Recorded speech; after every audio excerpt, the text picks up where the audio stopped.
Under the burning sun of the frontier, a lone rancher discovers a wounded Apache woman who will change the destiny of his land, his heart, and the enemies hunting them both. The fence line stretched across the northeastern boundary of Jacob Mercer's land like a scar across weathered skin. He rode along it every third day, checking for breaks, for cattle strays, for signs of the encroachment that had been bleeding his territory dry for the past 2 years. The sun hung merciless and white in a sky bleached of color, and the heat rose from the red earth in shimmering waves that bent the horizon into lies. His horse, a steel-gray Mari named Ash, stopped without prompting. Jacob's hand moved instinctively to the rifle in its saddle scabbard, his eyes scanning the scrub brush and scattered Joshua trees. Ash was never wrong. 13 years together had taught him to trust her instincts over his own. The Mari's ears swiveled forward, nostrils flaring, and then he saw a dark shape crumpled against the base of his fence post, half hidden in the shadow of a mesquite. He dismounted in silence, boots crunching on gravel, rifle already in hand. Apache raiders had been spotted 3 days' ride north. The territorial militia had been making their usual noise about clearing them out, which meant more blood and more bodies and more reasons for the tribes to push back twice as hard. Jacob wanted no part of it. He'd had his fill of killing in another war, in another life that still woke him sweating in the dark hours before dawn. The shape moved. Not the twitch of death, but the subtle shift of someone trying to conserve strength. Jacob circled wide, keeping the sun at his back, rifle raised. When he got close enough to make out details, his breath caught in his throat. A woman, Apache, by the beadwork on what remained of her torn doeskin dress and the black hair that fell across her face in thick blood-matted strands. She lay on her side, one arm stretched toward the fence as if she'd been trying to pull herself through. Her other hand clutched her abdomen, fingers dark with blood that had soaked through the fabric and pooled in the dust beneath her. Jacob stood frozen, a dozen calculations running through his mind simultaneously. If he helped her, he made himself complicit in whatever had brought her here. If riders came looking, and they would come looking, they'd find her on his land, in his care. The territorial government had made its position clear. Harboring Apache meant forfeiting your claim, possibly your life. But when she turned her face toward him, eyes opening to reveal irises so dark they seemed to hold all the night sky within them, he knew the decision had already been made. He lowered the rifle. She didn't speak. Her lips moved soundlessly, whether in prayer or plea he couldn't tell, and then her eyes rolled back and she went limp. Jacob moved quickly then, slinging the rifle over his shoulder and kneeling beside her. Her pulse fluttered weak and rapid beneath his fingertips. The wound in her side was deep, the ragged tear suggesting a bullet had grazed rather than penetrated, but she'd lost too much blood. Hours in the sun had done the rest. He couldn't take her to the ranch house. Too visible, too many questions if anyone came calling. His mind raced through options as he gathered her into his arms, lighter than he expected, all whipcord muscle and bone beneath skin hot with fever. The line shack, 3 miles east, built into the side of a rocky outcrop where a spring fed a small pool year-round. No one went there anymore. Most people had forgotten it existed. Jacob laid her carefully across Ash's saddle, steadying her body with one hand while he swung up behind her. The Mare accepted the double burden without complaint, and they moved at a careful walk across the scrubland, Jacob constantly scanning the horizon for dust clouds that would signal approaching riders. The sun had shifted a hand's width toward evening by the time they reached the outcrop. The line shack was exactly as he'd left it, a low adobe structure with a sagging roof and a door that hung askew on leather hinges. Inside, it smelled of dust and old wood smoke, and the mineral tang of the spring water that trickled down the back wall into a carved stone basin. Jacob laid her on the narrow cot against the far wall, then moved quickly to gather what he'd need. The spring water was cold and clear. He had a tin cup, a few clean rags stored in a wooden box, and in his saddlebag he He carried the basic supplies every rancher learned to keep close: needle and catgut thread, a small bottle of whiskey matches.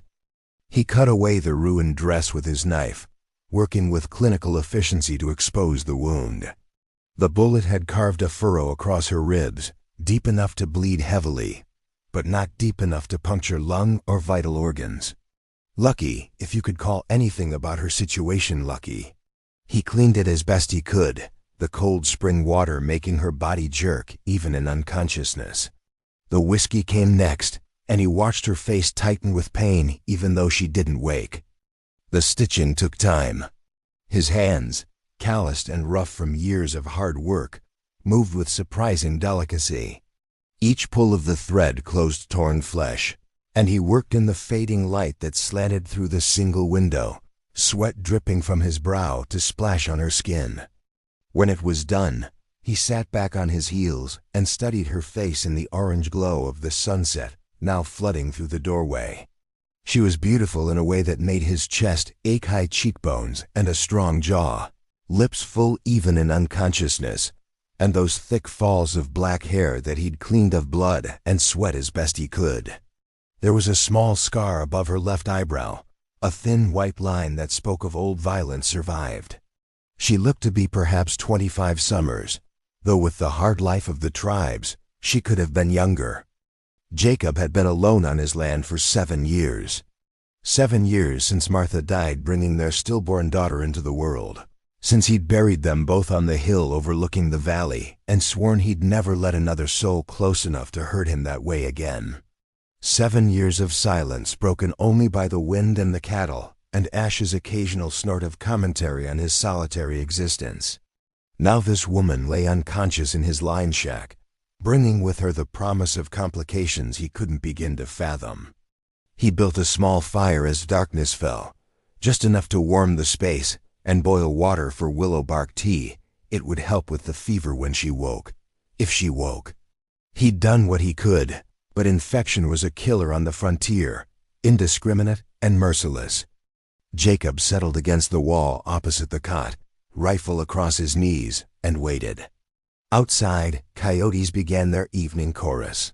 The stars emerged one by one through the doorway, brilliant and cold and infinite.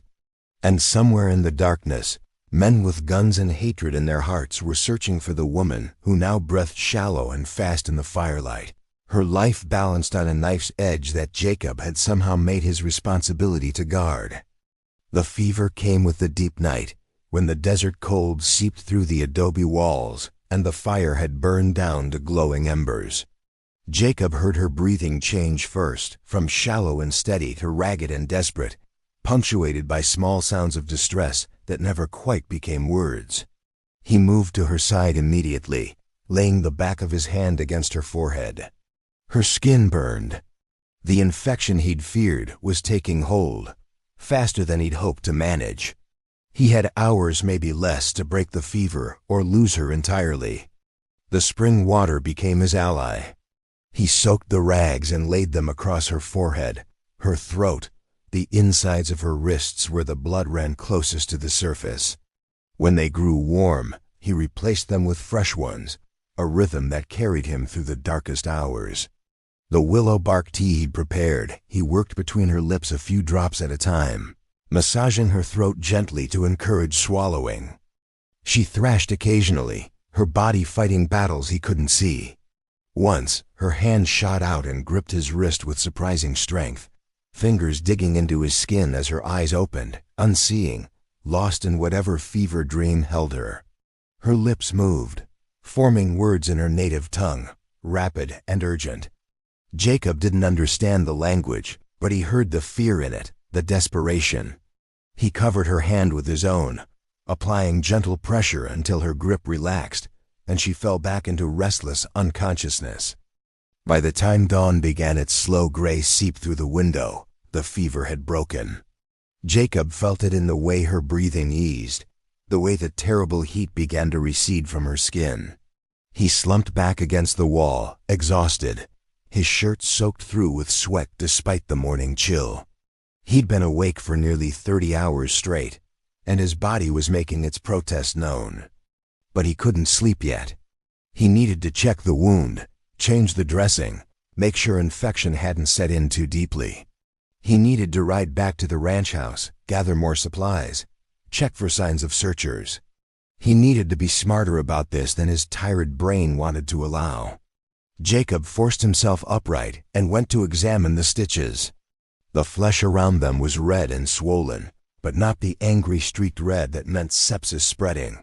The wound was clean, the stitching holding. She'd have a scar, but she'd live. He was rebandaging her side, working carefully to avoid waking her when her eyes opened. For a long moment, they simply looked at each other. Jacob saw awareness return to her gaze in stages: first confusion, then memory, then a flash of fear quickly suppressed. She assessed him with an intensity that felt like a physical touch, taking in his face, his hands at her bandaged side, the room around them, the rifle propped against the wall within his reach. Her expression revealed nothing, but he watched her body tense, preparing for fight or flight despite her obvious weakness. Jacob slowly removed his hands and sat back, giving her space. He gestured to the wound, then to the supplies scattered nearby, then to himself. The meaning was clear. I treated you. I mean no harm.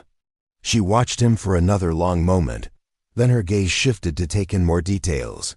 The cot beneath her, the spring trickling down the back wall, the remnants of the fire, the gray light of dawn through the doorway. When she tried to sit up, her face went pale and she swayed. Jacob caught her shoulders, steadying her. She stiffened at the contact but didn't pull away, perhaps recognizing that she lacked the strength. He helped her settle back against the wall, propping her with the saddle blanket he'd been using as his own pillow. She watched his movements with wary attention, like a wild thing calculating its chances. He poured water into the tin cup and offered it to her. She stared at it for a long moment before accepting, and he saw her hand tremble as she raised it to her lips. She drank slowly, carefully, and when she finished, she held the cup out to him with a small nod that might have been gratitude. Jacob refilled it and set it within her reach. Then he pointed to himself. "Jacob," he said, knowing she likely spoke no English, but wanting to establish something, anything, between them. She looked at him for a long moment, then touched her own chest. "Ayanna," she said, her voice rough from disuse and fever. It was a beginning. The day passed in careful silence. Jacob brought food, hardtack and jerky from his saddlebag, not much but enough. Ayanna ate slowly, and he watched her carefully catalog her surroundings, her situation, him. She was making calculations, reading the space between danger and safety, and he couldn't blame her for the wariness that never quite left her eyes. When she tried to stand in the afternoon, her legs buckled. Jacob caught her before she fell, and this time she didn't stiffen at his touch. Instead, she gripped his arm for balance, her fingers strong despite her weakness. He helped her outside to relieve herself, turning his back to give her privacy while staying close enough to catch her if she collapsed. The desert stretched around them in all directions, empty and beautiful and pitiless. When she was settled back on the cot, Jacob knew he had to return to the ranch house. He'd been gone too long already. If anyone had come looking for him, and people did, occasionally, neighbors or the circuit marshal, or the men who wanted to buy his land for a fraction of its worth, they'd notice his absence. He needed to maintain the appearance of normalcy, needed to keep his routine intact so that no one would think to look too closely at his movements. He made gestures, trying to communicate that he would leave but would return. Ayanna watched him with those dark, fathomless eyes, and he saw understanding there, and something else, a flicker of fear quickly masked. She was afraid he wouldn't come back, afraid he'd bring others when he did. Jacob knelt beside the cot and met her eyes directly. He placed his hand over his heart, then pointed to her, then to the ground beneath them. "I will keep you safe." It was a promise made in gestures alone, but he saw something shift in her expression. Not quite trust, but perhaps the willingness to consider it. He left her the rifle. It was insanity, arming a stranger from a people his government considered enemies. But he watched her eyes widen slightly as he placed it beside the cot, watched her look from the weapon to his face and back again. He tapped his chest again, then pointed to the rifle, then to her. "To protect yourself." Then he left, riding Ash at a steady lope across the scrubland, his back itching with the awareness that she could shoot him at any moment if she chose. But when he glanced back from a distant rise, the line shack sat silent and undisturbed against the red rocks, and no shot rang out across the desert. The ranch house welcomed him with the accumulated silence of days. Jacob moved through the familiar spaces, the main room with its stone fireplace and worn furniture, the kitchen with its cast-iron stove and hand-pump sink, the bedroom he rarely entered anymore, preferring to sleep on the couch closer to the fire. He gathered supplies methodically, more food, clean bandages, a spare shirt and trousers that might be modified to fit her, a worn woolen blanket. He filled a canvas bag with dried meat and beans, hardtack and a small sack of cornmeal. From the pantry, he took the precious jar of honey Martha had made there last summer together. Honey healed wounds better than anything else. As he worked, he listened. For hoofbeats, for voices, for any sign that riders had passed through. But the land held only its usual sounds, wind through the eaves, the distant lowing of cattle, the creak of the windmill turning lazy circles over the well. It was nearly dusk when he returned to the line shack. Ayanna had the rifle trained on the doorway as he entered, and she didn't lower it until he'd stepped fully into the light and she could see his face. Then she set the weapon aside carefully and watched as he unloaded the supplies, her expression unreadable. Jacob built up the fire and set water to boil for coffee. He had 2 cups, and he filled them both, handing her one. She took it, wrapping both hands around the warm tin, and he saw her breathe in the bitter scent before taking a careful sip. Something in her shoulders relaxed fractionally. They sat on opposite sides of the small fire, the darkness gathering outside, and drank their coffee in silence. But it was a different kind of silence than before, less wary, more companionable. When Jacob pulled out the hardtack and dried beef, dividing it into 2 portions, Ayanna accepted her share with another of those small nods. After they'd eaten, Jacob gestured to her wound. She hesitated, then nodded permission. He unwrapped the bandage carefully, checking the stitches by firelight. The inflammation had decreased, and the flesh was beginning to knit. He applied honey to the wound, its golden viscosity catching the firelight, then wrapped her side in clean cloth. Her muscles tensed under his hands, but she held still, watching his face rather than his work. When he was finished, she touched his hand briefly. It lasted only a moment, but it conveyed what words couldn't: gratitude, acknowledgement, a fragile beginning of trust. Jacob spread the extra blanket on the floor for himself. Ayanna watched him from the cot, and he saw an argument playing out behind her eyes, offering to share the sleeping space versus maintaining distance, politeness versus survival instinct. He settled the question by lying down with his back to her, giving her whatever privacy the small space allowed. He fell asleep to the sound of her breathing, steady and calm, and the crackle of the dying fire. Outside, the coyotes sang their questions to the stars, and the desert night spread its vast indifference over everything beneath it. The days developed a rhythm. Jacob would ride to the ranch each morning to maintain appearances, to check the fences and the cattle, to be visible in his routine. Then he'd return to the line shack in the evenings, his saddlebags laden with supplies and whatever small comforts he could think to bring: bar of soap that still smelled faintly of lavender, a bone-handled brush for her hair, an extra blanket against the increasingly cold nights. Ayanna grew stronger. By the 3rd day, she could walk to the spring unaided. By the 5th, she was moving around the line shack with increasing confidence, studying the space as if memorizing every stone. Jacob would often return to find small changes: the interior swept clean with a bundle of dried grass, herbs he didn't recognize drying in the sun by the doorway, stones arranged around the fire pit to better reflect heat. She was making it less temporary, he realized.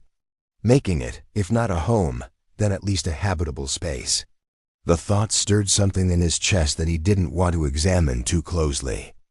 They communicated through gestures and expressions, through the slow building of a vocabulary unique to them.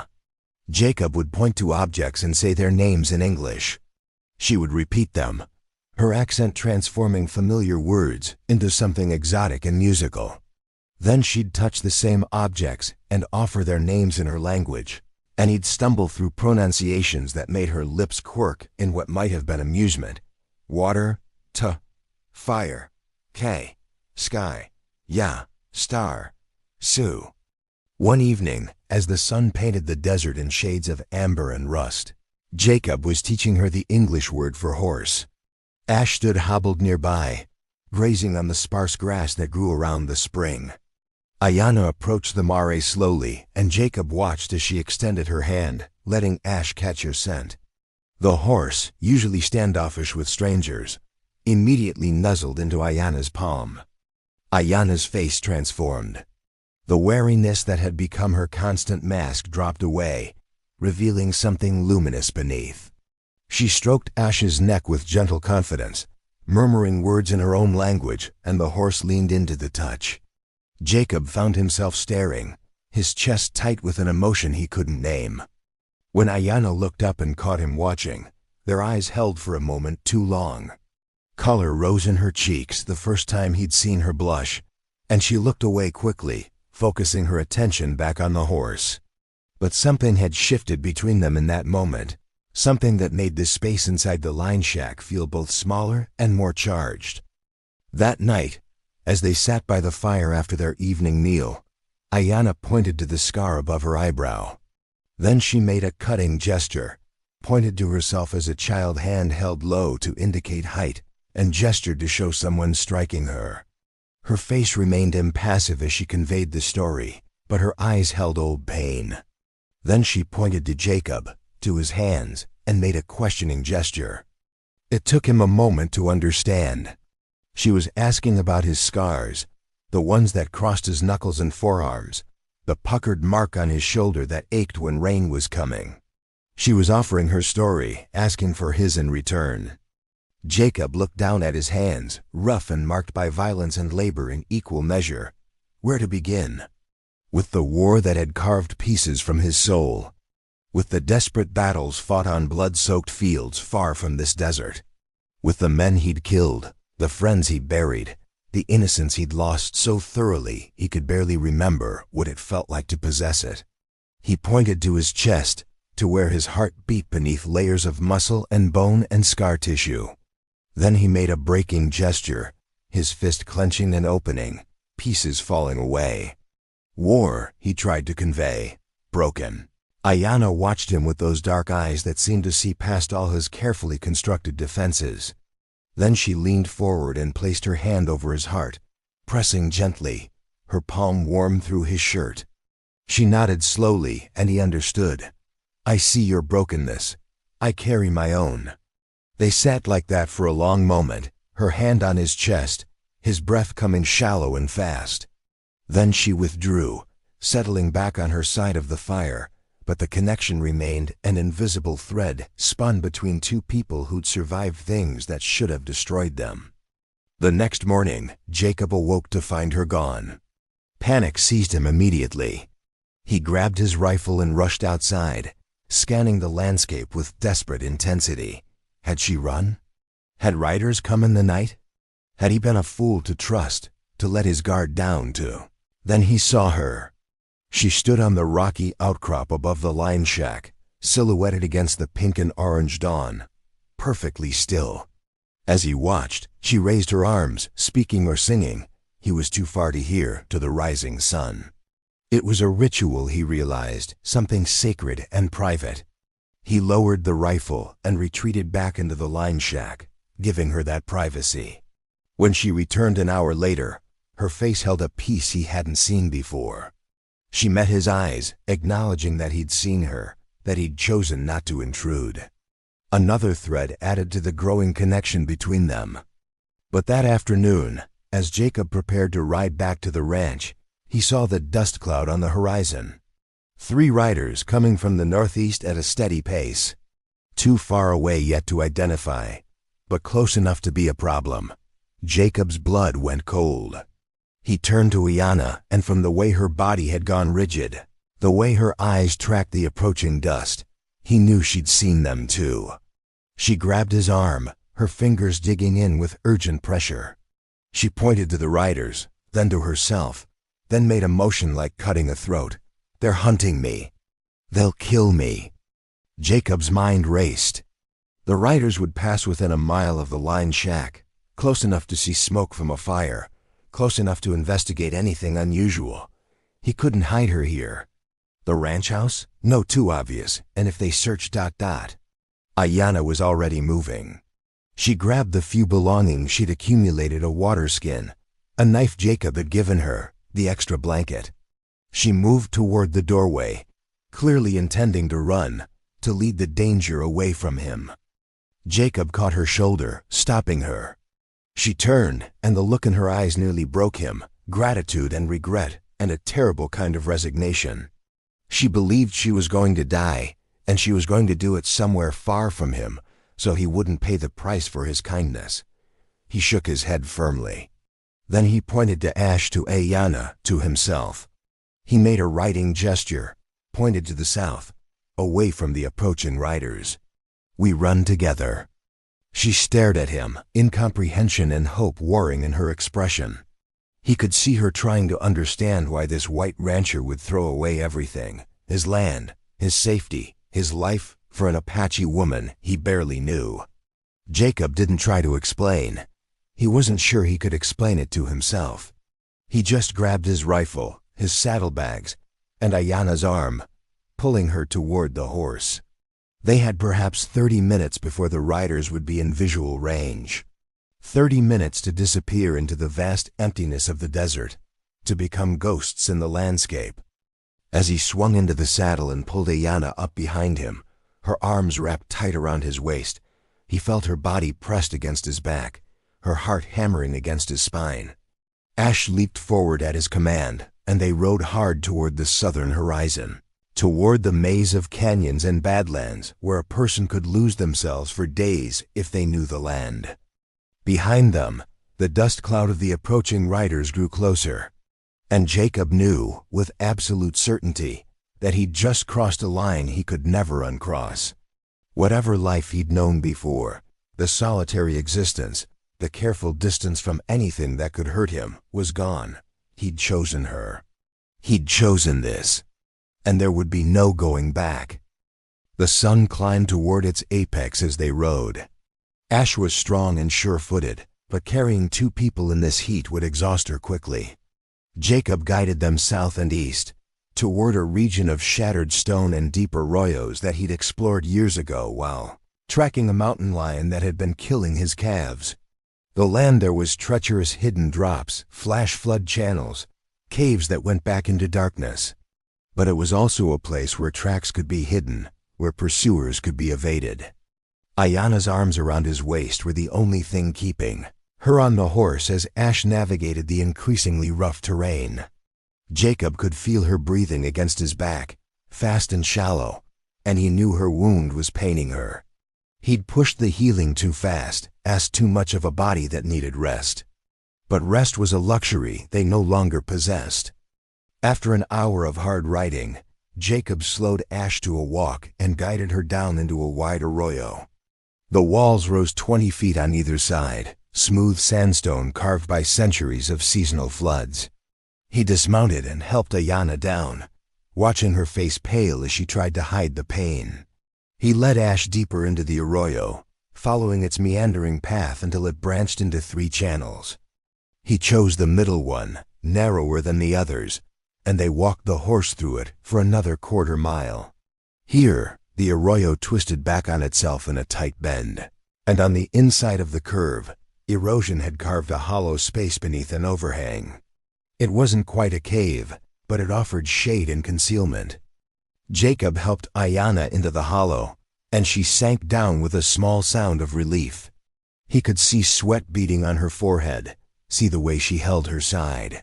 He unsaddled Ash and hobbled her in a patch of sparse grass that grew where water seepage darkened the sand. Then he climbed back up the arroyo wall, finding handholds in the weathered stone, until he could peer over the rim. The land stretched empty in all directions. No dust clouds, no sign of pursuit. But that didn't mean they weren't coming. Jacob knew riders well enough to know they'd follow any trail, any hint of passage. And 3 men hunting 1 woman meant motivation, whether bounty or revenge or something else. They wouldn't give up easily. He descended back to the hollow and found Ayanna watching him with pain-glazed eyes. Jacob unstoppered his canteen and held it to her lips. She drank, then gestured for him to check her wound. He unwrapped the bandage carefully, and his jaw tightened at what he saw. 2 of the stitches had pulled loose, and fresh blood seeped from the reopened edges. Working quickly, he cleaned and restitched the torn places, wishing for better light, better supplies, better circumstances. Ayanna's hand gripped his knee hard enough to bruise, her only acknowledgement of the pain, but she didn't make a sound. When he finished, he looked up to find her studying his face with an intensity that made him feel transparent. She reached up and touched his cheek, her fingers rough and warm. He froze, afraid to move, afraid to break whatever moment this was. Her thumb traced the line of his jaw, then fell away, but her eyes held his. In them, he saw question and answer both. "Why are you doing this? And I think I understand." Jacob took her hand, the one that had just touched his face, and pressed it between both of his. It was the closest he could come to words. "Because I choose this. Because you matter." The day passed in tense stillness. Jacob rationed their water, knowing they'd need to make it last. He had jerky and hardtack in his saddlebags, and they ate sparingly, listening to the silence of the arroyo around them. Occasionally, Ash would shift position, hooves clopping against stone, and the sound would echo off the walls like thunder. As the sun westered and shadows filled the arroyo, Jacob climbed up again to check their surroundings. And this time he saw them. The riders had split up. 2 were following the main channel of the arroyo system, moving methodically, checking each branch. The 3rd had climbed to higher ground and was scanning the landscape with field glasses. Even from this distance, Jacob could see they were well-equipped, well-armed. Professional hunters, not territorial militia playing at soldier. Jacob slid back down to the hollow. Ayanna read his face and knew. She started to rise, clearly intending to lead them away again, to sacrifice herself. Jacob pushed her back down, more roughly than he intended, and shook his head emphatically. She grabbed his shirt, pulling him close, her face inches from his. He could see flecks of gold in her dark eyes, could smell the herb scent of her hair. She spoke in her language, rapid and urgent, and though he understood none of the words, the meaning was clear. Save yourself. Leave me, go.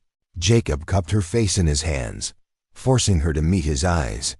Then he pressed his forehead to hers, a gesture of connection, of solidarity, of decision made unchangeable. No, he conveyed through the contact, through the way his hands trembled against her skin. Not without you. They stayed like that for a heartbeat, 2 heartbeats, breathing the same air. Then they heard it, the sound of horses' hooves in the arroyo, echoing off stone, coming closer. Jacob grabbed his rifle and moved to the edge of the hollow. Ayanna crouched beside him, her knife in her hand, the one he'd given her, the blade catching the last light of day. They waited in breathless silence as the sounds grew louder. 2 horses appeared in the channel below them, moving at a walk. The riders were scanning the walls, looking for any sign of passage. They were close enough that Jacob could hear their voices, though not make out words. Close enough that if they looked up at just the right angle, they'd see the hollow. Ash chose that moment to snort softly, shifting her weight. Both riders' heads snapped up. Jacob watched them scan the walls, saw the exact moment one of them spotted the hollow. The man raised his rifle, opening his mouth to shout. Jacob fired first. The shot cracked through the arroyo like lightning, and the man jerked backward, his rifle flying from his hands. His horse reared, screaming, and bolted. The second rider wheeled his mount, trying to bring his weapon to bear, but Ayanna was already moving. She burst from the hollow like a diving hawk, landing on the rider's back with her full weight. They crashed to the ground together, and Jacob saw the flash of her knife. The second rider went still.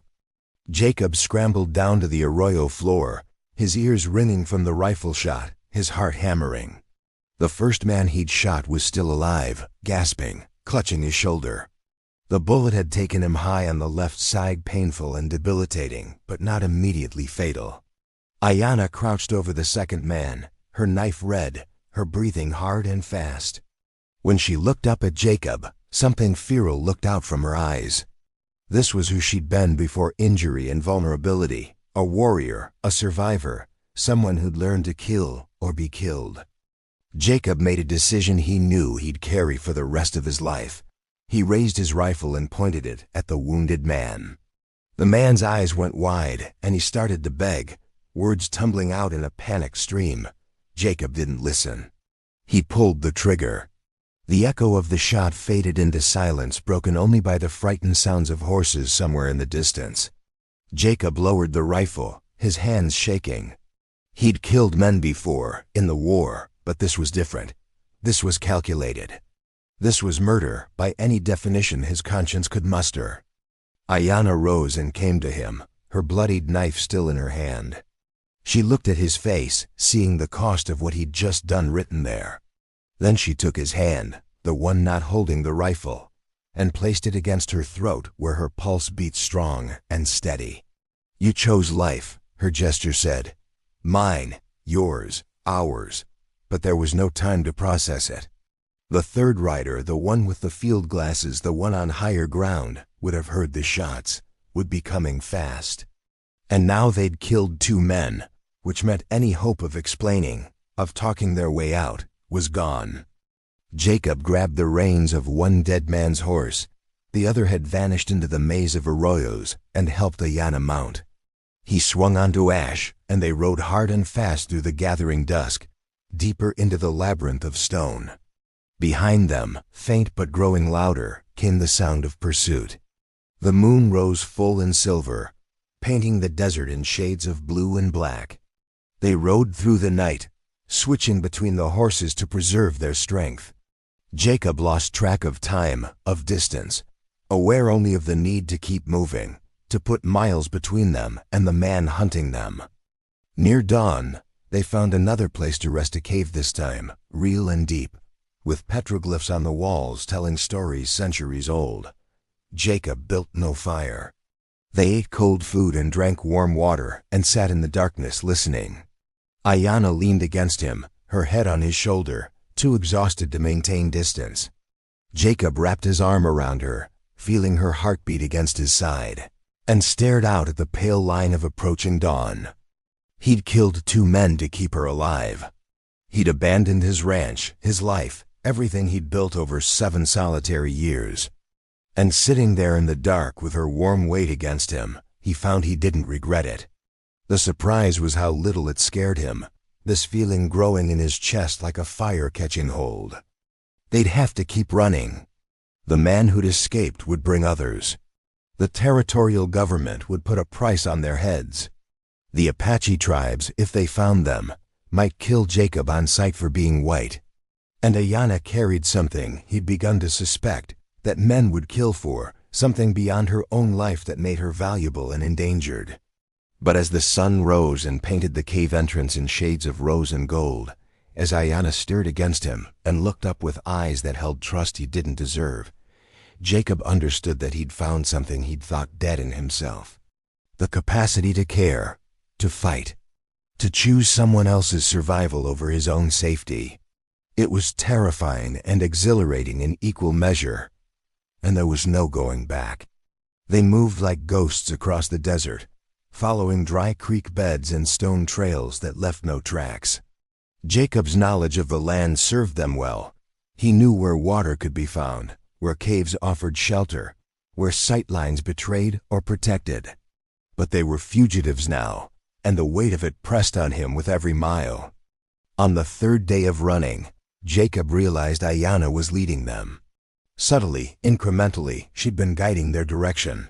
And now they were heading southwest, toward the mountain range that rose purple and jagged against the horizon.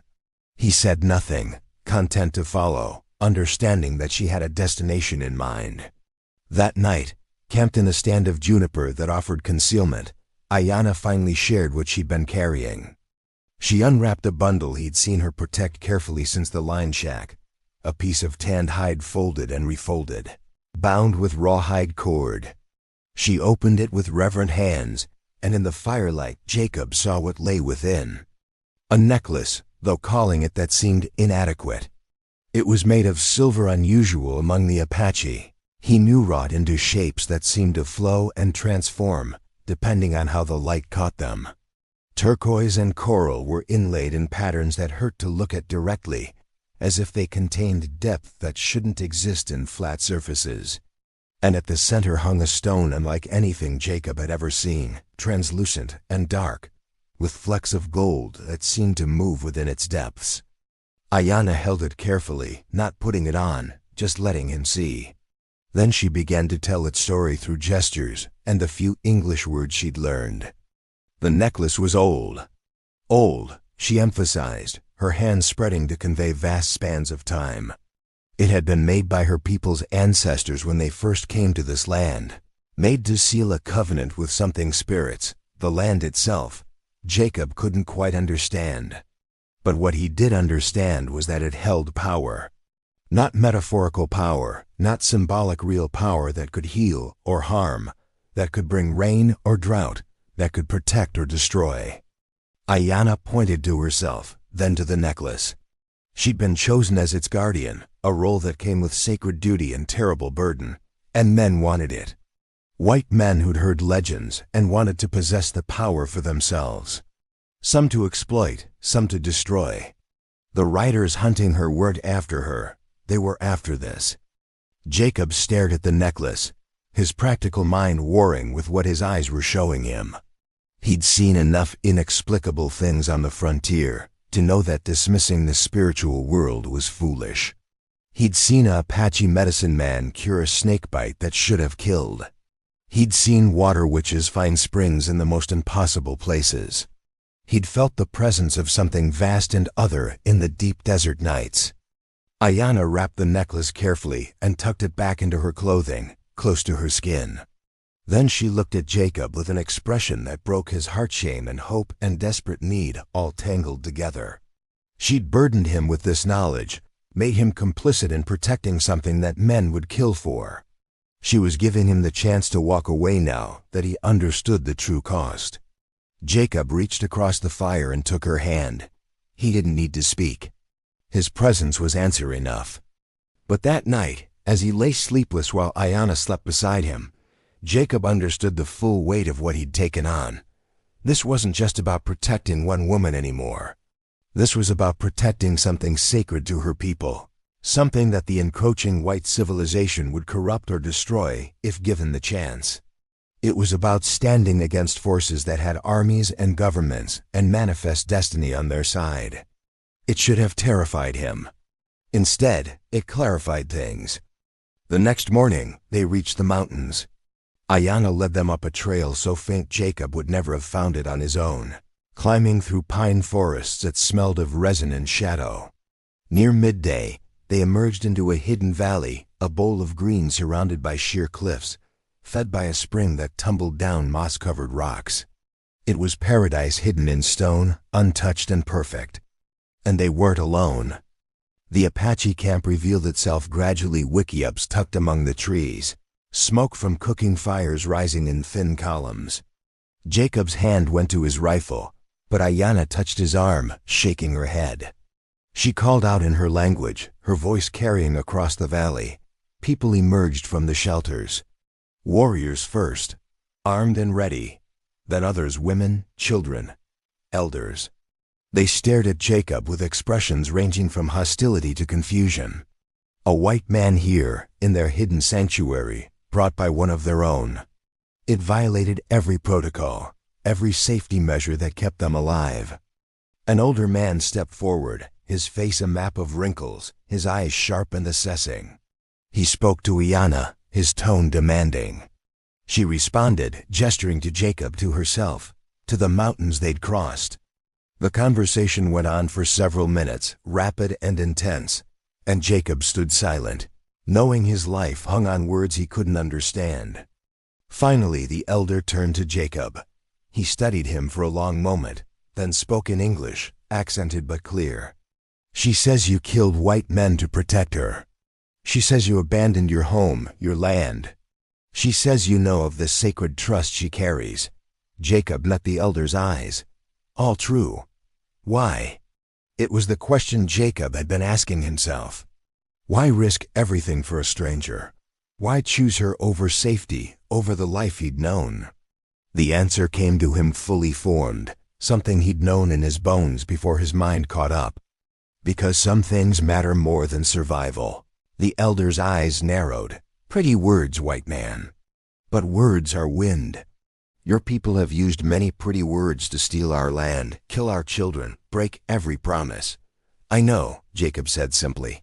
"I can't answer for my people. I can only answer for myself. And I choose to stand with her, whatever that costs." The elder looked from Jacob to Ayanna and back again. Something passed between them, some wordless communication. Then he nodded slowly. "We will see," he said. "We will see if your actions match your words. For now, you may stay. But know this, if you betray her, if you lead enemies here, you will die slowly. I will personally ensure it." "Understood," Jacob said. The elder gestured, and the warriors relaxed fractionally. Ayanna led Jacob to a wickiup on the edge of the camp, clearly meant for them to share. Inside it was dim and cool, smelling of sage and smoke. They sat across from each other, and Jacob saw tears tracking down Ayanna's face, the first he'd seen from her. He moved closer, and she leaned into him, her forehead against his chest. He held her while she cried silently, her body shaking with released tension and relief and fear. They'd made it. For now, they were safe. But Jacob knew, they both knew, it was temporary. The men hunting the necklace wouldn't give up. And sooner or later, this hidden valley would be found. Life in the hidden valley took on a rhythm unlike anything Jacob had known. He was a ghost among the Apache, tolerated because Ayanna vouched for him, but not truly accepted. The children stared at him with wide eyes. The women whispered when he passed. The warriors watched him constantly, looking for any sign of threat or betrayal. Jacob understood their suspicion. He carried it in his own skin, the knowledge of what his people had done and continued to do to the tribes. Every massacre reported in distant newspapers, every broken treaty, every forced march, he bore that weight now, reflected in the eyes of those around him. But he worked. That was something he understood, something that transcended language and culture. He helped repair wickiups, gathering willow saplings and tying them with practiced efficiency.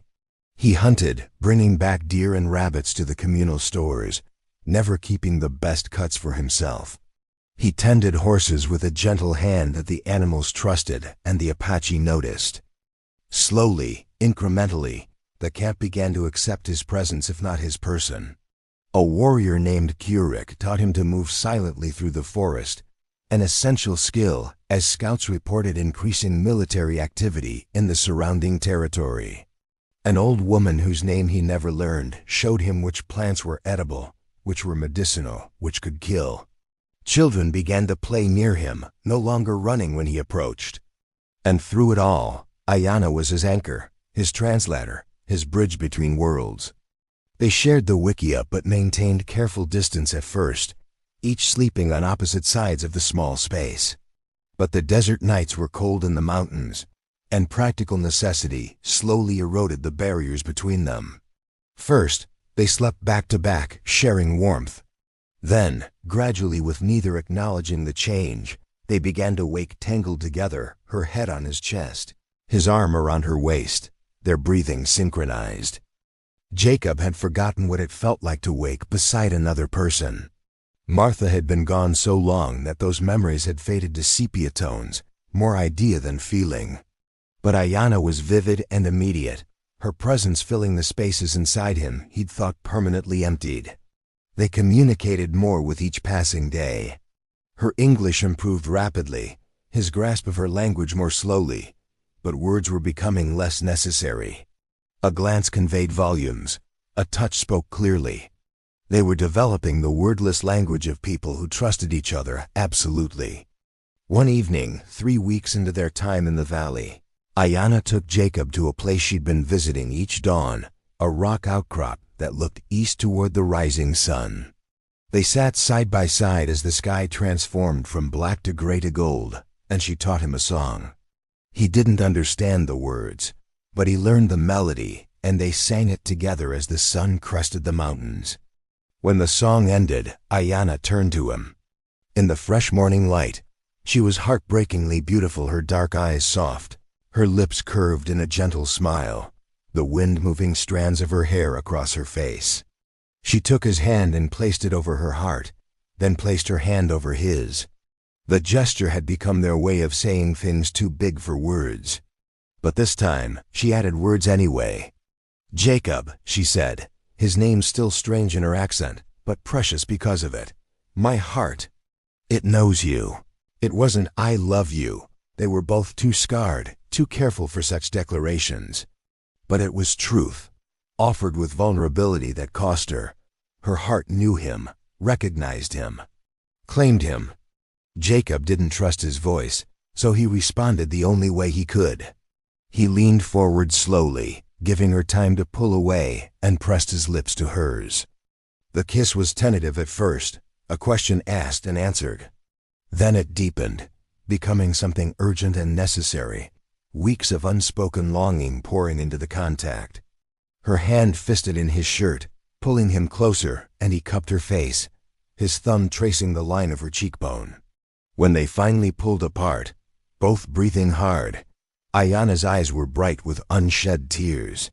She touched his face, tracing the lines around his eyes, the scar on his chin, memorizing him with her fingers.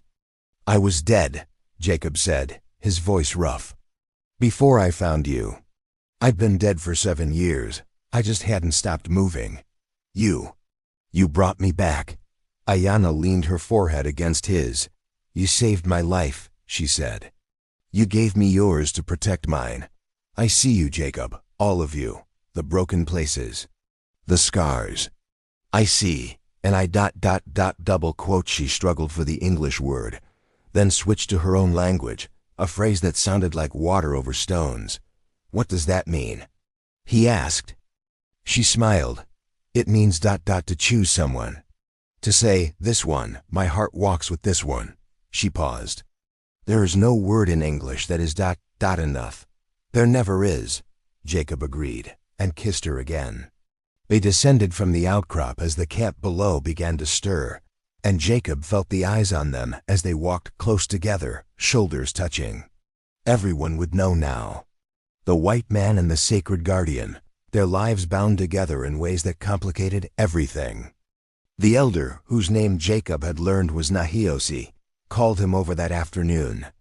They sat in front of Nahiosi's wickiup, and the old man packed a pipe with tobacco and herbs, offering it to the 4 directions before taking the draw and passing it to Jacob. "You understand," Nahiosi said after a long silence, "that the path you walk with Ayanna has no easy ending. Your people and mine, we are at war, whether the governments say so or not. It is a war for survival, for the right to exist. And you have chosen to stand on our side." "I've chosen to stand with her," Jacob corrected gently. "I don't presume to speak for your people's struggle, but you cannot separate the two," Nahiosi said. "Ayanna carries the sacred trust.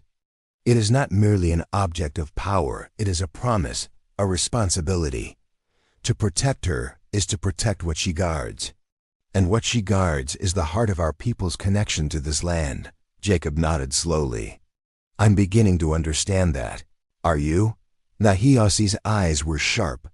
"Because understanding requires more than head knowledge.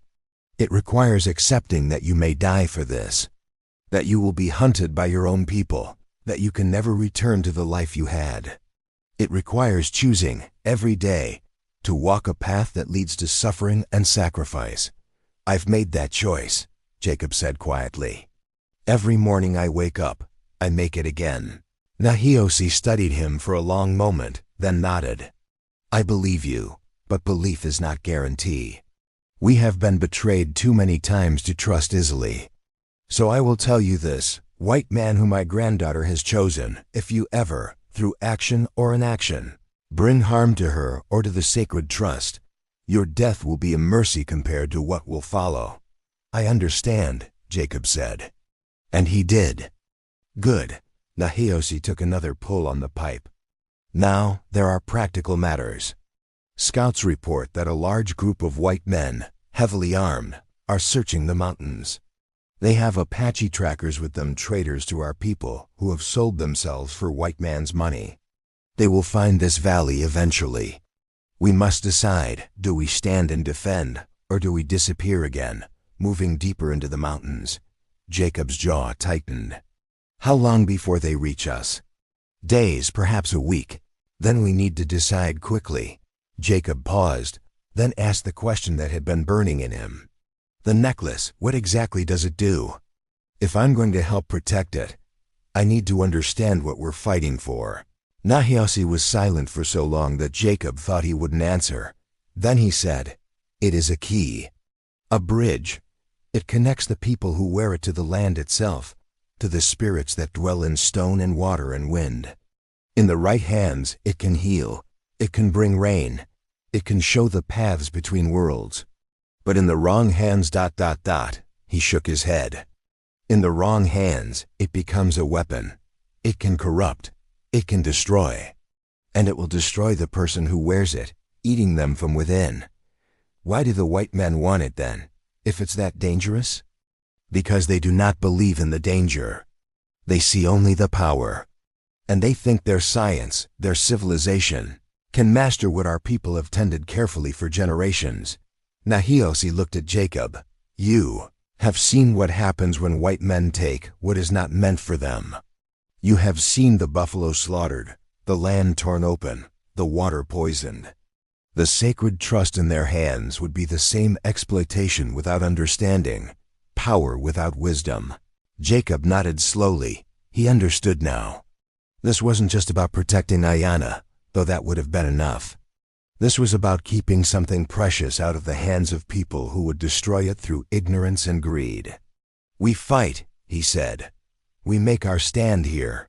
Nahiosi smiled grimly. I was hoping you would say that. The camp transformed over the next 3 days. What had been a place of relative peace became an armed fortress. Barriers were constructed from fallen logs and stones at the valley's entrance, the only way in or out large enough for horses. Lookout positions were established on the cliffs. Every person capable of fighting was armed with whatever weapons they possessed, rifles taken from dead soldiers, bows that could fire with deadly accuracy, knives meant for close work. Jacob worked alongside the warriors and found himself gradually accepted as the reality of the coming battle, made old prejudices less important than capable hands. Keurig, who'd taught him to move silently, now taught him Apache fighting techniques, how to use terrain, how to shoot and move, how to survive when outnumbered. Ayana helped prepare the camp's defenses, but also took time each day to perform rituals with the necklace. Jacob watched from a respectful distance as she would stand in a clearing, the silver and stone gleaming in her hands, and speak words that made the air feel heavy and charged. He didn't understand what she was doing, but he could feel the power moving through the valley, as if the land itself was waking to their need. On the 4th day, the scouts came back with grim news. The hunting party was larger than expected, 20 men, well armed and led by a territorial officer named Decker, who had a reputation for ruthlessness in his campaigns against the tribes. They had 3 Apache trackers with them, men who'd been threatened or bribed into service. They would reach the valley by the next sunset. Nahiosi called a council that night. The warriors gathered, along with Jacob and several of the elder women whose wisdom was respected. The fire burned low as they discussed options. We could run, one warrior said. Scatter into the mountains, regroup elsewhere. We have done this before. And how many times can we run before there is nowhere left to run to? Another argued. They push us further and further into the wasteland. Eventually, there will be no hidden valleys left. But we are outnumbered, a third pointed out. 20 men with rifles against our 10 warriors? The odds are not in our favor. Jacob spoke up, his voice quiet but carrying. The odds are never in your favor. That's the nature of what you're fighting. But sometimes you have to make a stand anyway, if only to show that you can. That you won't just disappear quietly into extinction. Eyes turned to him, some hostile, some thoughtful. Nahiosi nodded slowly. The white man speaks truth, the elder said. Whether we like hearing it from his mouth or not. And there is another consideration. The sacred trust cannot continue to run forever. Ayana grows weary. The burden weighs on her. If we do not make a stand here, where will we make it? When will we say, no further? Ayana stood then, the necklace visible for the first time outside her clothing, resting against her chest and catching the firelight. I am tired of running, she said, her voice steady but fierce. I am tired of fear. If we must fight, we fight. And perhaps the sacred trust will aid us. It was made to protect our people. Let us see if it remembers its purpose. A ripple of unease went through the gathered warriors. Using the necklace's power was not done lightly. It extracted a cost from whoever wielded it. A price paid in life force and vitality. But desperate times called for desperate measures. Then we fight, Nahiosi declared. We prepare. And we show these men that some things are worth dying for. The council dispersed, warriors moving to their preparations. Jacob found Ayana alone by the spring, the necklace glowing faintly in her hands. He approached slowly, and she looked up at his footsteps. I'm afraid, she admitted, the words coming with difficulty. Not of dying, but of failing. Of letting this fall into their hands. Of being the one who breaks the chain of guardians that has lasted generations. Jacob sat beside her, close enough that their shoulders touched. You won't fail, he said. Not alone. Not while I'm breathing. You might not be breathing much longer, she said, trying for humor but landing in a place closer to sorrow. We might all be dead by this time tomorrow. Maybe, Jacob acknowledged. But I've been dead before, remember? Walking around but empty inside. If I die tomorrow, at least I'll die having lived again. Having felt again. Having loved, he stopped, the word hanging in the air between them. Ayana turned to look at him, her eyes wide and bright. Say it, she whispered. Say the word. I love you, Jacob said, simple and true. I don't know when it happened. Maybe when you first opened your eyes in the line shack. Maybe when you chose to stay instead of running. Maybe in all the small moments between. But I love you, Ayana. And if tomorrow is all we have, then I'm grateful for today. She kissed him then, fierce and desperate, the necklace pressed between them and thrumming with a warmth that had nothing to do with their body heat. When they finally pulled apart, she was crying. In my language, she said, we have a word, shikis.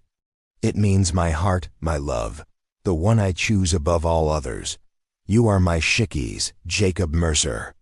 In this life and whatever comes after, they held each other as the night deepened around them, knowing that dawn would bring violence and pain and possibly death. But in that moment, they had each other, and it was enough. The next day crawled by in tense preparation. Every person had their assigned position. The children and non-combatants were hidden in a deep cave system at the valley's far end, with 2 warriors to guard them. The rest spread out across the defensive positions, rifles loaded and ready. Jacob found himself positioned near the valley entrance, alongside Kurik and 2 other warriors. Ayana was with Nahiosi on higher ground, where she could see the entire battlefield and where the necklace's power could, theoretically, be directed most effectively. The sun moved slowly across the sky, pitiless and bright.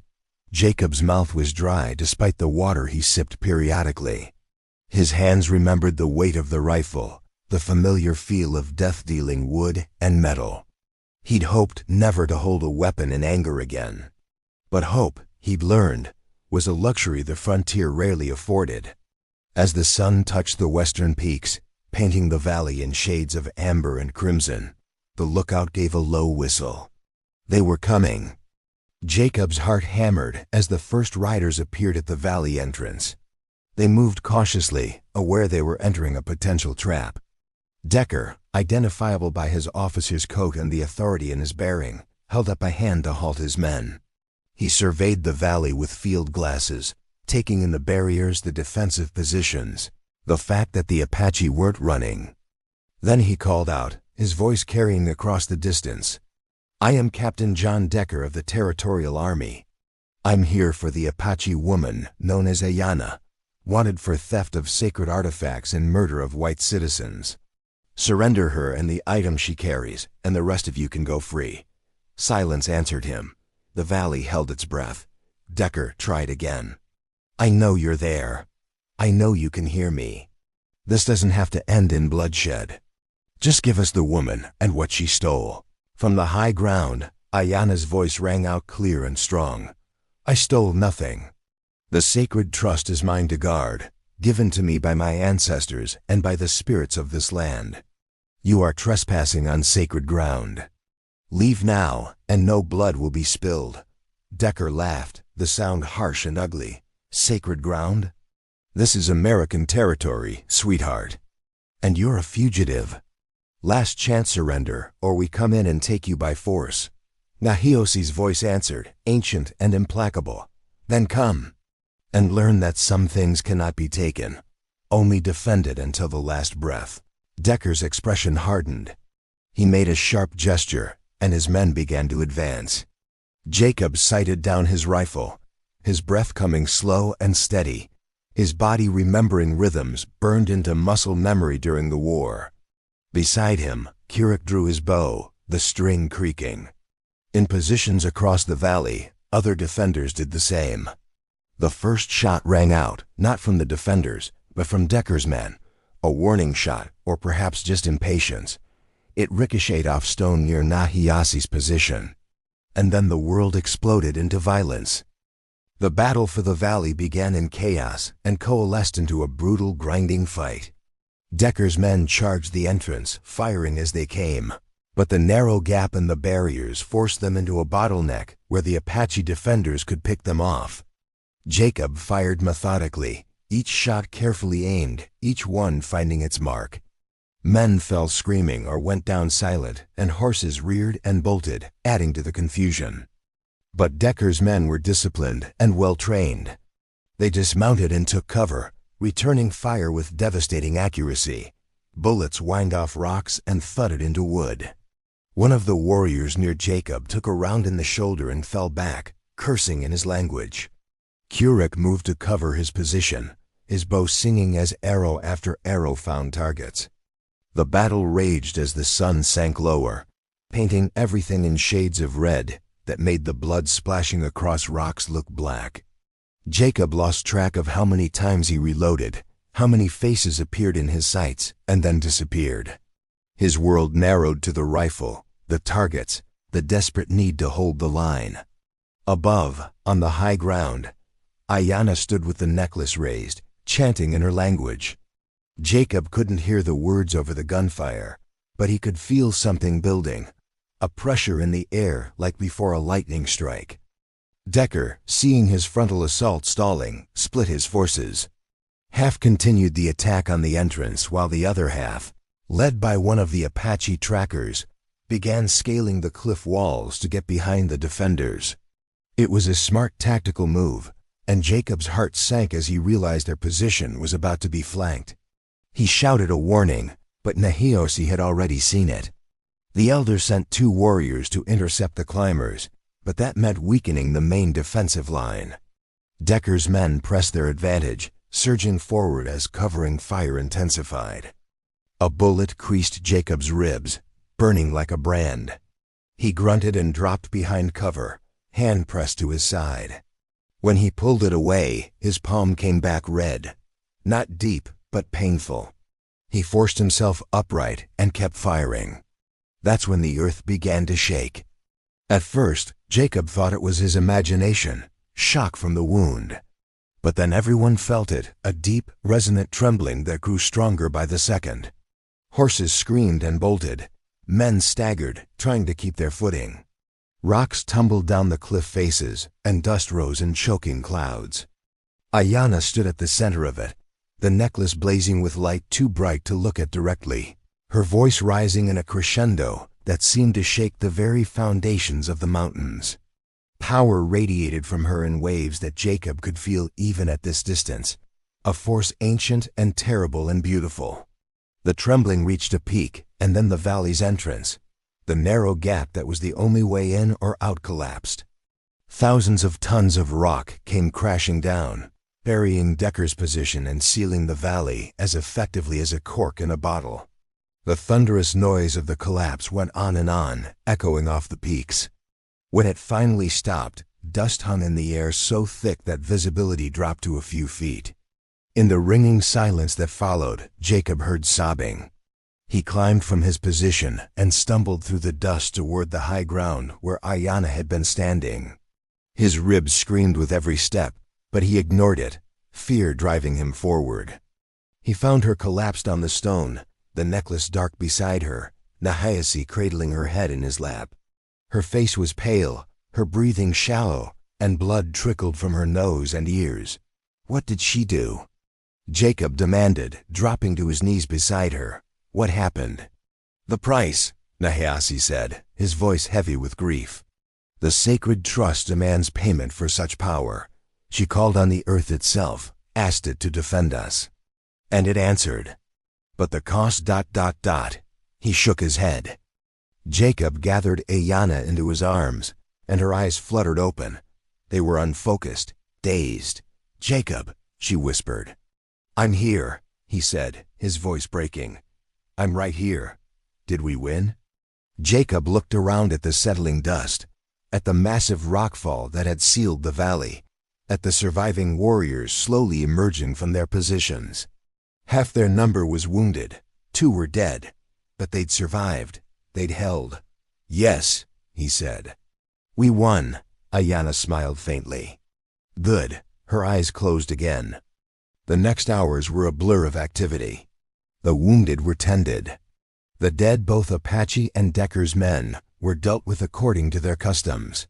Scouts climbed to the rim of the valley and reported that the rock fall had been total. No one trapped on the other side could have survived, and the entrance was sealed so thoroughly it would take weeks to dig through. They were safe, for now. But Ayana didn't wake. Jacob sat beside her through the night, holding her hand, watching her breathe. The camp's medicine woman examined her and spoke to Nahayasi in low tones. Jacob didn't need to understand the language to know the news wasn't good. Will she recover? He asked when the medicine woman left. Nahayasi's face was grave. Perhaps, perhaps not. The sacred trust takes what it is owed. She called on great power, and the price is steep. We must wait and see if her spirit is strong enough to return from where it has traveled. Where has it traveled? Jacob asked. To the place between worlds, Nahayasi said. To walk among the ancestors and the spirits. Some who go there choose not to return. The burden of the sacred trust is heavy, and the temptation to lay it down and rest is strong. Jacob's hands clenched. She can't leave, not now. Not after everything. That is not for you or me to decide, Nahayasi said gently. It is between Ayana and forces greater than any of us. Jacob stayed by her side as the days passed. He cleaned her wound from the original injury, which had reopened during the battle. He dribbled water between her lips. He spoke to her constantly, telling her stories of his childhood, of Martha and their brief happy time together, of the 7 years of emptiness, of finding her at his fence line and how that moment had changed everything. You have to come back, he told her on the 3rd night. You have to come back because I can't do this without you. I can't go back to being alone, not now that I know what it feels like to be whole again. Please, Ayana. Please choose to stay. The necklace lay beside her, dark and seemingly inert. But sometimes, in the deep watches of the night, Jacob would see faint glimmers of light moving in its depths, as if something was stirring within it. On the morning of the fourth day, as Jacob sat slumped beside her, exhausted and despairing, her eyes opened. "Jacob," she said, her voice weak but clear. He jerked upright, hardly daring to believe. "Ayanna, you're awake?" "Thirsty," she managed. Jacob fumbled for the water skin and helped her drink, his hands shaking. When she finished, she looked at him with eyes that held knowledge they hadn't possessed before, something deeper, older, as if she'd seen things no living person should see. "I met them," she said. "The ancestors. The ones who made the sacred trust. They asked if I wanted to rest, to lay down my burden." She reached up and touched his face. "But I told them I had a reason to return. I told them about a white man with sad eyes who chose to stand with us, who loved me enough to risk everything." Tears welled up and spilled down her cheeks. "I chose you, Shikis. I chose this life, hard as it is, because you're in it." Jacob kissed her then, tasting her tears and his own, feeling her alive and warm and here beneath his hands. Around them, the camp began to stir as word spread that she'd awakened. But in that moment, they existed in a bubble that held only the two of them. When they finally pulled apart, Ayanna said, "The sacred trust. It showed me something, a path forward. A way to protect it and our people without constant running." "What did it show you?" Jacob asked. "A place," she said. "Far to the south, in the desert that the white men call dead. There are canyons there, deep and hidden, where the spirits are strong. If we can reach it, we can establish a sanctuary. A place the sacred trust can be kept safe." "How far?" Jacob asked. 3 weeks' travel, maybe more. Through lands held by whites who will kill us on sight." She smiled faintly. "So not much different than here." Jacob laughed despite himself. "When do we leave?" "When I can stand without falling," she said. "When the camp is ready, when ... When we're together," Jacob finished. "Because that's all that matters. You and me, and the path we walk together." Ayanna nodded, her eyes bright with tears and something else, hope, fragile but real. "You and me," she agreed. "Against the world, if necessary." "Against the world," Jacob promised, and sealed it with a kiss. 2 weeks later, they departed the hidden valley. Not everyone came. Some of the people chose to stay, to rebuild in the place they'd defended so dearly. But Nahiasi came, along with Kurek and 6 other warriors, 3 families with children, and the medicine woman. They were 15 in all, a small band of refugees carrying everything they owned on their backs or on the few pack horses they possessed. The rockfall was still impassable, so they left by a treacherous path up the cliff face that took the better part of a day to navigate. Jacob, still healing from his own wounds but functional, helped the children and elderly make the climb. By the time they reached the top, the sun was setting, painting the world in shades of gold and crimson. They looked back once at the valley that had sheltered them, now sealed off and unreachable. Then they turned south and began to walk. The journey was everything Ayanna had warned: hard, dangerous, desperate. They traveled at night when possible, hiding during the day in whatever cover they could find. They avoided settlements, avoided roads, avoided any place where white men might be found. Scouts ranged ahead and behind, watching for pursuit, for danger, for any sign they'd been detected. Food was scarce. Water was scarcer. The children cried from hunger and exhaustion, and Jacob watched Ayanna give her own meager portions to them, her already thin frame growing gaunt. He did the same, and at night when they'd stop to rest, they'd lie pressed together for warmth, too tired to speak but finding comfort in simple touch. On the 8th day, they ran into a patrol of territorial militia 6 men on horseback, who spotted them crossing an open stretch of desert. There was no time to hide, no way to avoid confrontation. "Run," Nahiasi commanded, and the family scattered toward a nearby arroyo. Jacob and the warriors stood their ground, forming a line between the patrol and their fleeing people. The militiamen came at a gallop, rifles ready. Jacob sighted down his gun and waited until they were close enough that missing would be impossible. Then he fired. The battle was brief and brutal. The militia, overconfident in their numbers and firepower, hadn't expected such fierce resistance.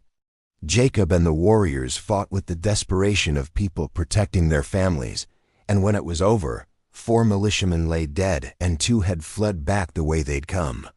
But the cost was heavy. Kirik had taken a bullet in the leg, shattering his shin. One of the other warriors was dead, shot through the heart. And now they had no doubt word would reach the nearest fort within hours. A massive manhunt would follow.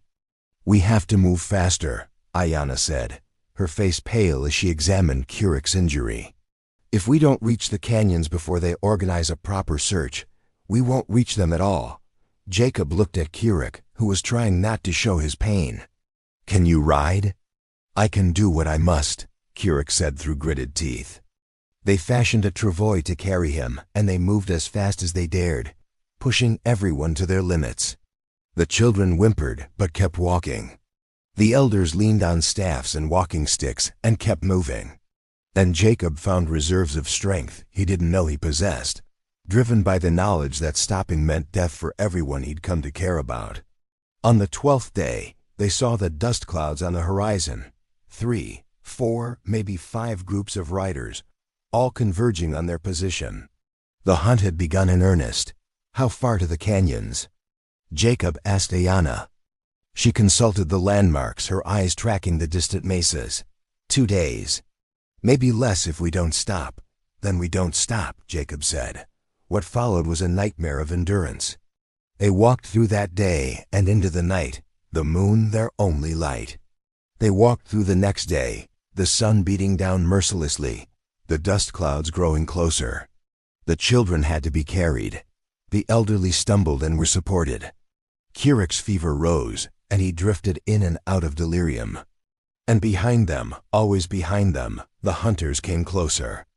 As the sun set on the 13th day, they reached the first canyon.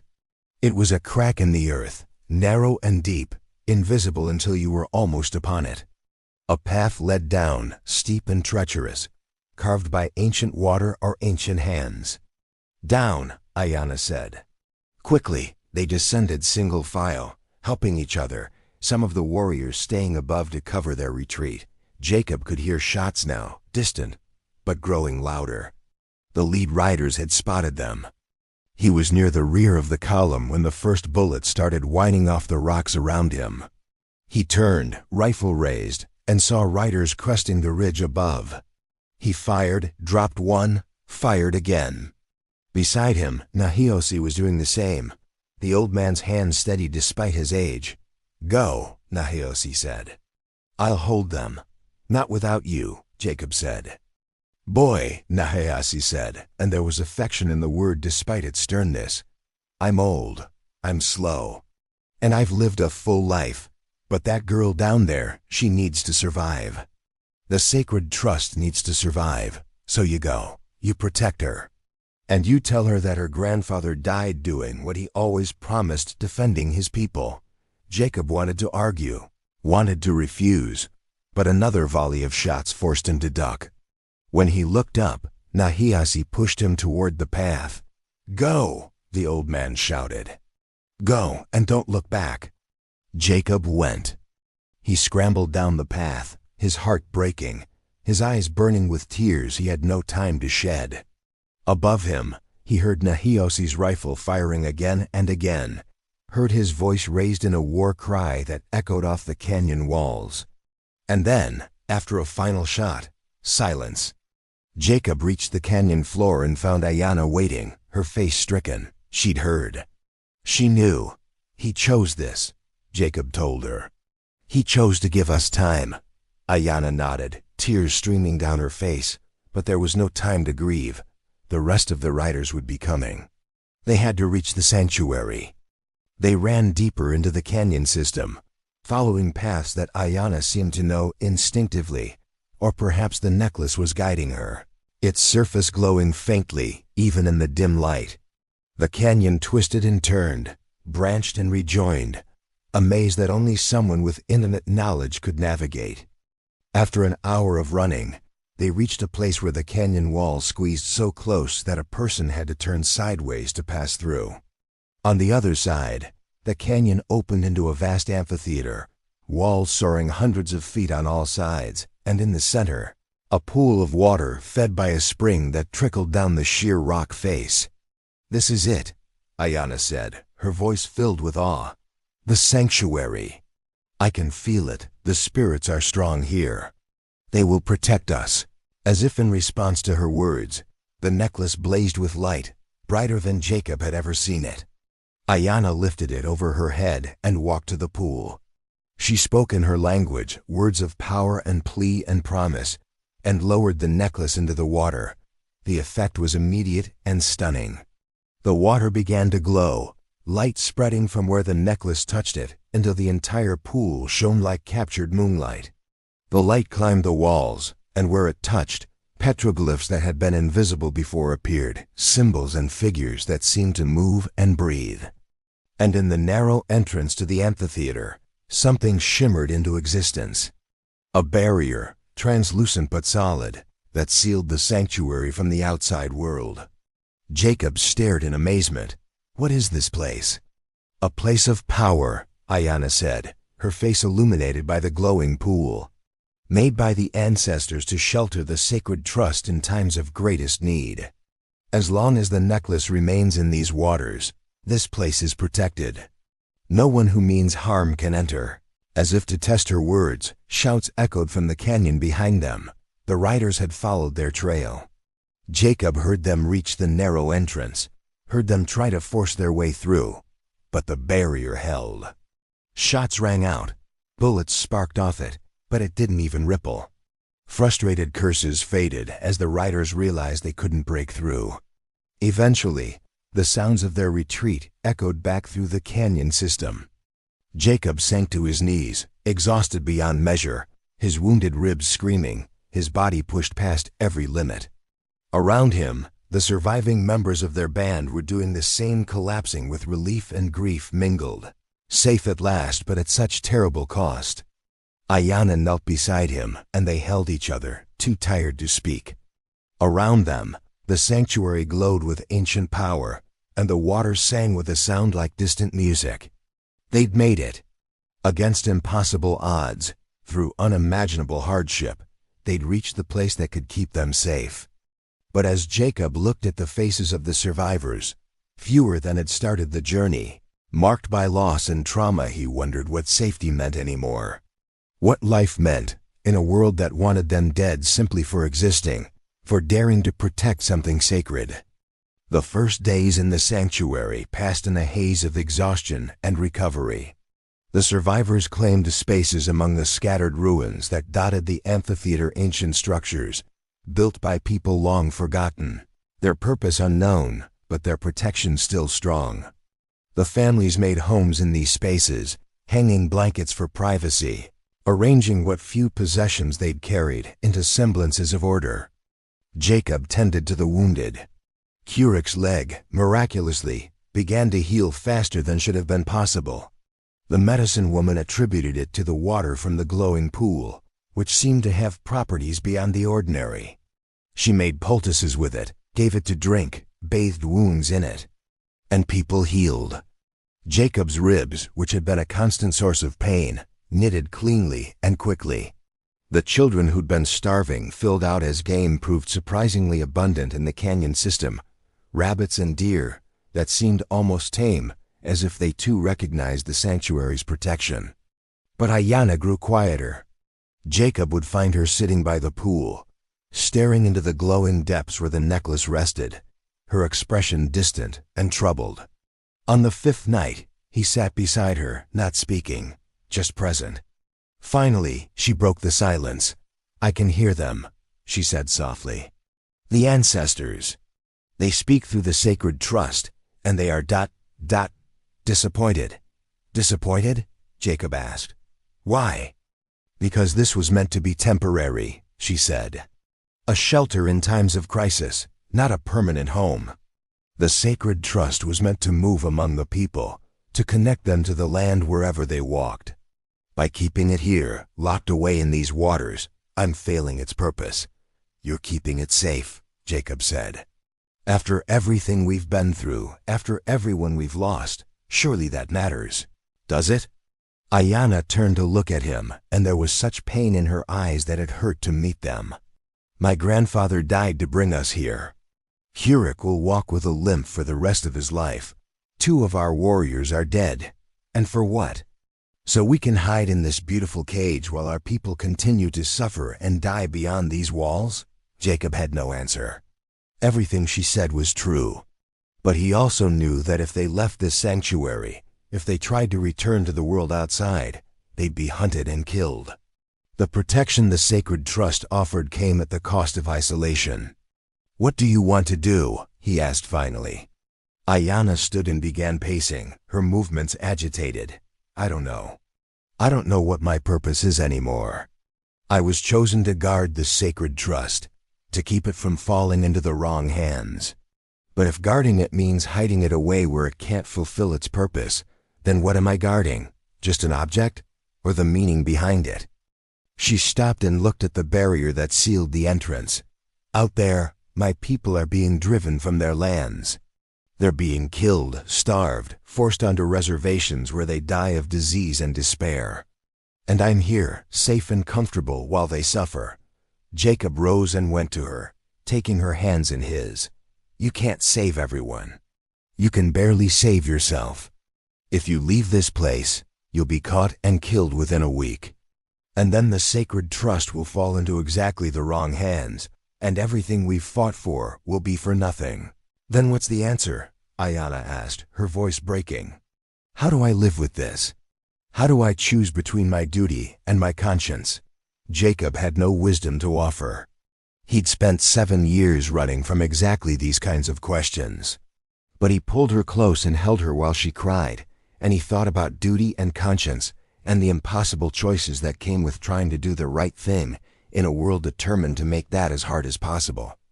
The medicine woman found them an hour later, still sitting by the pool. She spoke to Ayana in their language, gesturing to the glowing water. Ayana responded, and they had a long conversation that Jacob couldn't follow.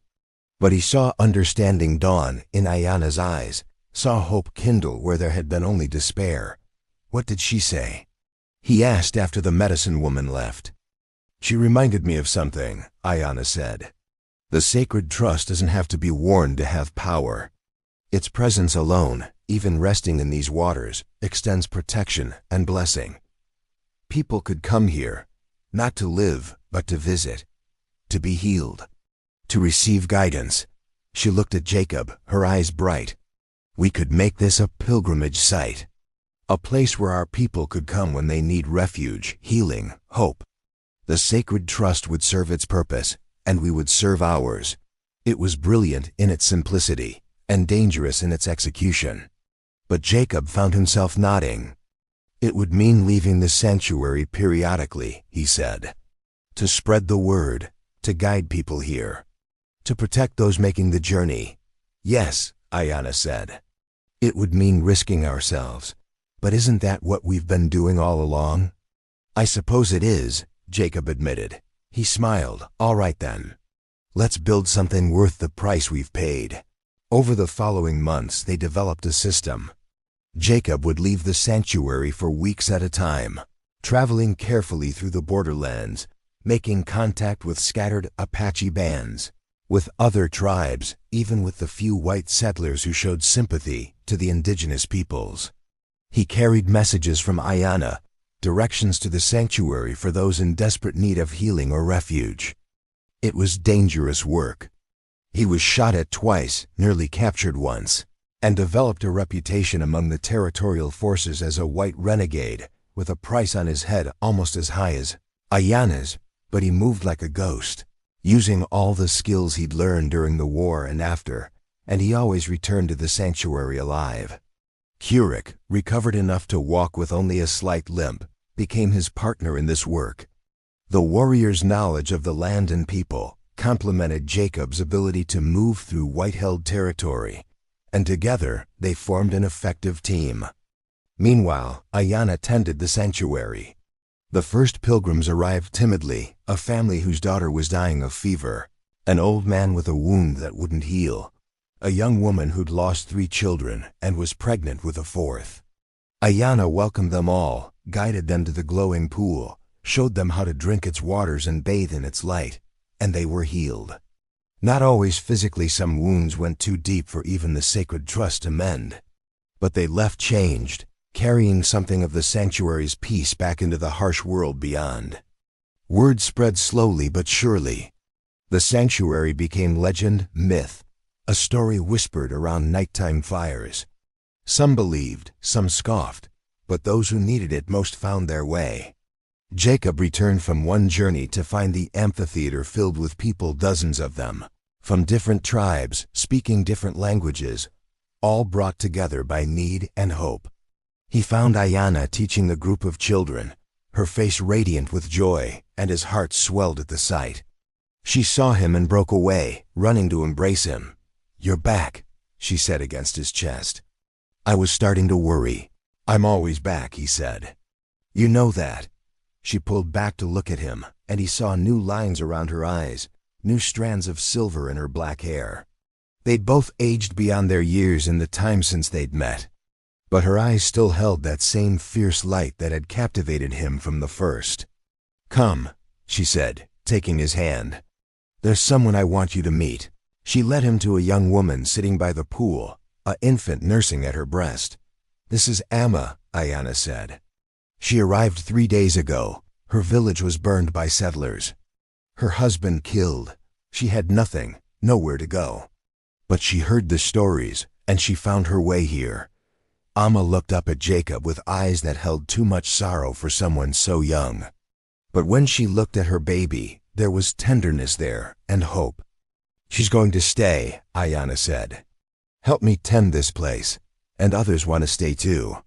We could build something permanent here, a community, a place where our people can live in peace." Jacob felt the weight of that possibility. It was everything they'd been working toward, and yet it frightened him. Because communities could be found, communities could be destroyed. The more people who knew about the sanctuary, the greater the risk of the wrong people learning its location. But looking at Amma and her child, at the people scattered throughout the amphitheater, children playing, elders teaching, families being families, he couldn't deny them this chance. "All right," he said. "Let's build." And they did. Over the next year, the sanctuary transformed. More structures were raised, using techniques taught by elders who remembered the old ways. Gardens were planted in the rich soil near the spring. A lookout system was established, with scouts ranging far out to watch for any threats. The community grew to nearly 40 people, Apache mostly, but also Navajo, Pueblo, even a few whites who'd turned their backs on their own people's atrocities. Jacob found himself becoming something he'd never expected, a leader.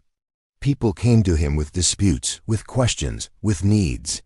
He mediated arguments, planned defenses, organized supply runs. It was exhausting and frustrating, and deeply fulfilling in ways he struggled to articulate. And at night, he'd return to the dwelling he shared with Ayanna, and they'd sit together in comfortable silence, or talk about their days, or make love slowly and tenderly, mapping each other's bodies with the familiarity of long partnership. One night, as they lay tangled together in the aftermath, Ayanna said, "I'm pregnant." Jacob froze, his mind trying to process the words. "Pregnant?" She took his hand and placed it on her still flat belly. 3 moons now, I think. The medicine woman confirmed it yesterday. 1,000 emotions crashed through Jacob at once, joy and terror in equal measure. They were bringing a child into this world of violence and persecution and constant danger. Ayanna must have felt his tension because she said, "I know it's frightening, but Jacob, this child, our child, is hope. Hope that there can be a future. That this isn't all for nothing." Jacob thought about the children playing in the amphitheater, about Amma's baby growing healthy and strong. about the possibility of his own child learning to walk among these ancient stones, swimming in the glowing pool, growing up knowing both his white heritage and his Apache one, belonging to both and neither, and something entirely new. "Hope," he repeated softly. Then he kissed Ayanna deeply, tasting salt from the tears running down both their faces. Yes, hope. 3 years had passed since the battle at the Hidden Valley. 3 years since Nahiosi's sacrifice, since the desperate flight south, since the sanctuary had opened its protective arms to shelter the desperate and the hunted. Jacob stood on the rim of the canyon, watching the sun rise over the desert. Below, in the amphitheater, the community was stirring. Smoke rose from morning fires. Children's laughter echoed off stone walls. And somewhere in that tangle of life and hope, his daughter 2 years old, wild and beautiful and fierce, was probably already driving Ayanna to distraction. They'd named her Martha Nahiosi Mercer, honoring both his past and their shared future. She had his gray eyes and Ayanna's black hair, and she existed in the space between worlds that Jacob and Ayanna had, carved out through blood and sacrifice and stubborn refusal to give up. The sanctuary wasn't secret anymore. The territorial government knew it existed, knew that renegades had established a settlement in the canyon lands. But every attempt to find it had failed. The spirits that guarded this place were strong, and the ways to it were twisted and hidden. Only those guided by true need seemed able to navigate the maze of canyons to reach the sanctuary's entrance. And the sacred trust remained in the glowing pool, its power radiating outward, healing those who came to it, protecting those who sheltered in its light. Jacob heard footsteps behind him and turned to find Kirik approaching, his limp barely noticeable now. "Riders," Kirik said. 3 days out, a large group. Could be military, could be settlers. The scouts aren't sure yet. Jacob nodded. This happened periodically. Groups that thought they could find the sanctuary, that thought they could take what wasn't theirs to take. They never succeeded, but each attempt required vigilance, preparation. "We'll watch them," Jacob said. "And if they find the canyon entrance, we'll be ready." "Always are," Kirik said with a slight smile. "You've become quite the warrior, white man." Nahiosi would be proud. Jacob felt the familiar ache at the mention of Ayanna's grandfather. "I hope so." Kirik clasped his shoulder. "He is, I'm sure of it." After Kirik left, Jacob remained on the rim, watching the day brighten. He thought about the path that had led him here, from the broken man who'd found a wounded woman at his fence line, to the husband, father, leader, and guardian he'd become. It had been earned in pain and blood, in choices that cost pieces of his soul, in constant balancing between survival and principle. But it had been worth it. Below, he saw Ayanna emerge from their dwelling, Martha riding on her hip. Even from this distance, he could see the way Ayanna's face tilted up, searching for him. When she spotted him on the rim, she waved, and Martha's little hand mimicked the gesture. Jacob waved back, his chest tight with love for these two people who'd given him back his life, his purpose, his future. The sun climbed higher, burning away the morning shadows. In the distance, dust devils spun across the desert floor, ephemeral and beautiful, gone as quickly as they formed. The wind carried the scent of sage and rain still hours away. And in the sanctuary below, life continued its stubborn, precious persistence against all the forces arrayed to end it. Jacob began his descent, eager to hold his daughter, to kiss his wife, to face whatever the day would bring. Because that's what you did when you'd found something worth fighting for. You fought, you endured. You chose, every morning when you woke, to stand and face the dust in the dawn. And you did it together, hands joined, hearts bound, two souls who'd found each other in the wilderness, and had built from that chance meeting something that might outlast them, both a sanctuary, a community, a legacy of resistance and hope and love that refused to be destroyed. Under the burning sun of the frontier, a lone rancher had discovered a wounded Apache woman who changed the destiny of his land, his heart, and his life. And from that meeting had come something neither could have imagined, a future written in the space between two worlds, protected by ancient power and sustained by the most human of forces, the choice to love, to sacrifice, to endure. The story wasn't over. It would never truly be over as long as people remembered to choose each other, to fight for what was sacred, to believe that the world could be better than it was. But for Jacob Mercer and Ayanna, this chapter was complete. And as he reached the amphitheater floor and swept Martha into his arms, as Ayanna's smile warmed him more than the sun ever could, he knew it was enough. It was more than enough. It was everything. Thanks for watching this story till the end. Comment below and tell me where you're watching from. And before you go, check out these other amazing Western stories waiting for you next. Subscribe, like, and I'll see you on the next ride.